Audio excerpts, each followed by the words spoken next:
Jai Hind and good afternoon. India is on the path of becoming a superpower of the space.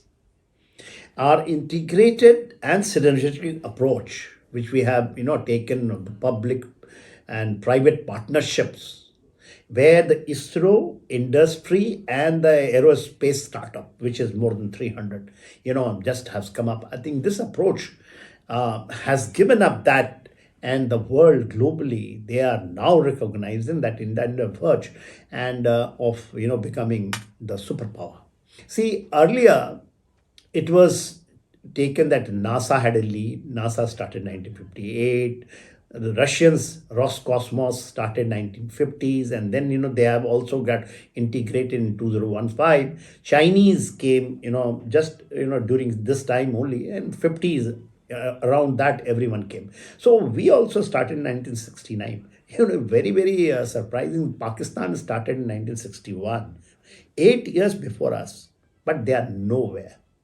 What has been recognized? We was formed in 1969, and today's the annual budget is 1.6 billion of ISRO, which is very, very moderate. If you'll say globally is standard, if you'll say this is a very, very small amount when you compare it with the budget part of it.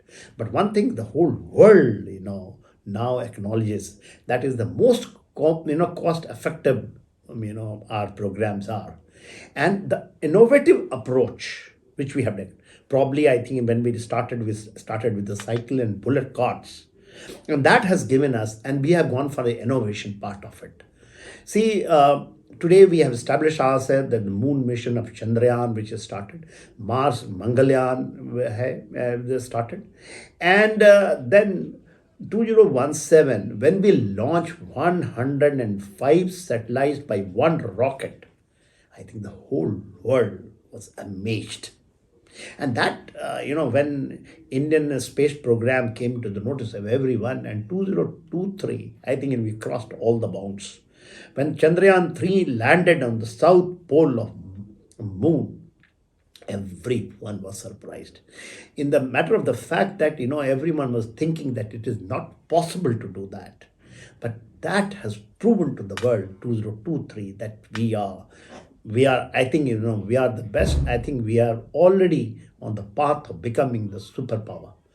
The Mars mission, Mangalyaan, it's cheaper than the movie Gravity.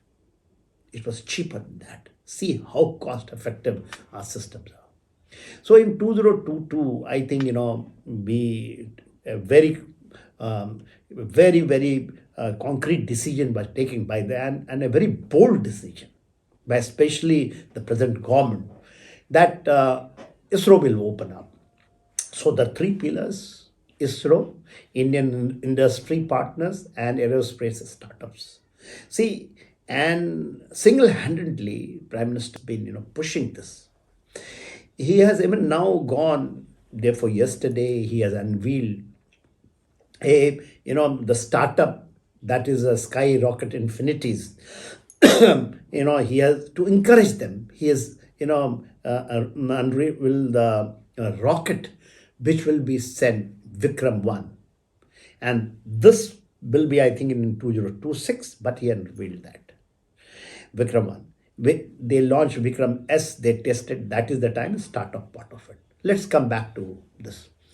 ISRO, when we take that, in India, as on today, launches about 10 satellites a year, which every year they want to increase it to 50 satellites. And this vision, because ISRO now, the vision is there of our leadership, that ISRO should be left for the bigger thing to play, and other things can go to industry and also the startup part of it. Now, ISRO is doing now docking. The space station docking is a one those things. If you go into that, in which in one orbit, when you put two or three satellites together, that is the time you make a space station by that. Then they have got man on the moon missions, man on the space. So the burden of the ISRO has to be, reduced, because they have proven there. And best part of it, that 80% of now ISRO system is built up, by the industry, and now the startups are also coming. That 80% has gone up. So the burden is getting reduced, and they are depending on the private partners to do that.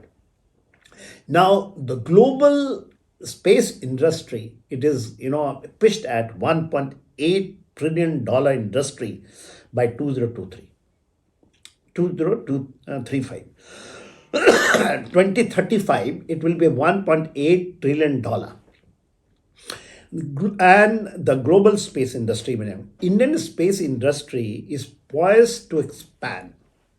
As on today, the value is approximately 13 billion, and it has been, targeted to be about 77 billion 2030 in next 5 years. And next 5 years, if you see, the global target is 1.3 trillion. This is what the way it is estimated to grow. And we can, take the major chunk out of it. And the cheapest launch of satellite in the orbit is by India. Now, as the industry partner is concerned, the joint consortiums which has come up of HL and LNT, the PSLV, Polar Satellite Launch Vehicle, which is the workhorse of the ISRO. Now, that is the engine. Now, these companies, consortium of industries, are looking for the rocket engine, when the India will have a private rocket engines. As far the aerospace startup is concerned, I had brought it out, 300 starts up. The most important part of this integration is the aerospace startup, which is more than 300 has come up. Prime Minister has gone there, and to encourage the Gen Z, because this is for the Gen Z he's talking about.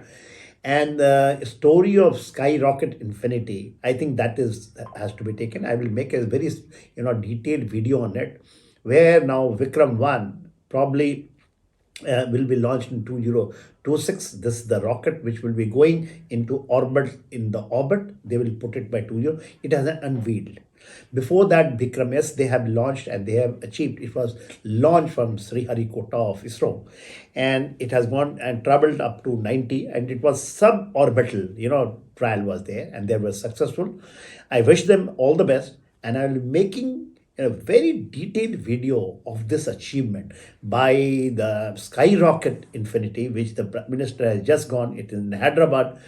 It will give inspiration to our Gen Z. This is important, and I will go in detail how these, two Gen Zs, they are able to do it. They are from the ISRO, they had the knowledge. But I think 300 startups are coming. It is a very, very big morale booster for them. Jai Hind.